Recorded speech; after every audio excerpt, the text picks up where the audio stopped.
उत्पन्ना एकादशी पर कौन से काम करने से बन सकता है दुर्भाग्य का कारण? उत्पन्ना एकादशी बहुत ही पवित्र दिन माना जाता है। इस दिन जगत के पालनहार भगवान विष्णु शरीर से एक दिव्य और तेजस्वी कन्या उत्पन्न हुई थी और उसने मूर राक्षस का वध कर दिया था। ये देखकर भगवान विष्णु ने उसे वरदान देते हुए कहा कि तुम्हारी उत्पत्ति मेरे शरीर से हुई है और तुम मार्गशीर्ष माह के कृष्ण पक्ष की एकादशी के दिन प्रकट हुई हो, इसलिए तुम्हारा नाम एकादशी होगा।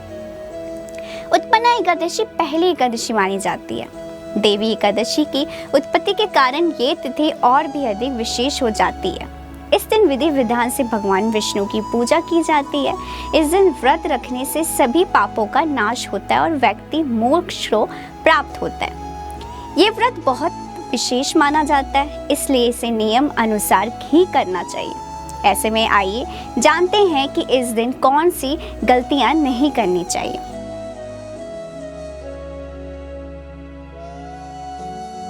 वैदिक पंचांग के अनुसार इस बार मार्गशीर्ष माह के कृष्ण पक्ष की एकादशी तिथि की शुरुआत 15 नवंबर को देर रात 12:49 पर होगी। मार्गशीर्ष माह के कृष्ण पक्ष की एकादशी तिथि का समापन 16 नवंबर को देर रात 2:37 पर होगा। ऐसे में 15 नवंबर को उत्पन्ना एकादशी रहेगी। इसी दिन इसका व्रत रखा जाएगा।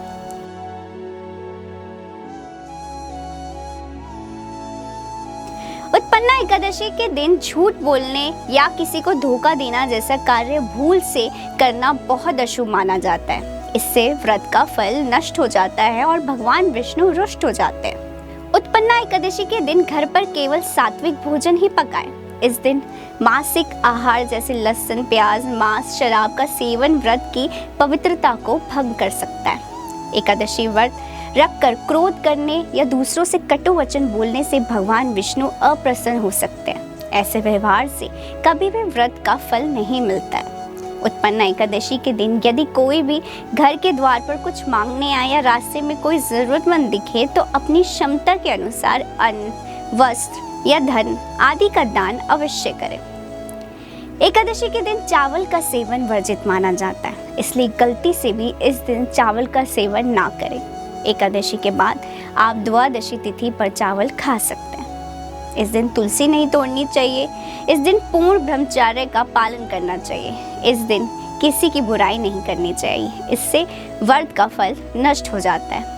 आप सभी को उत्पन्ना एकादशी की हार्दिक शुभकामनाएं। भगवान श्री हरि आप सभी पर कृपा बरसाए रखे। नमस्कार।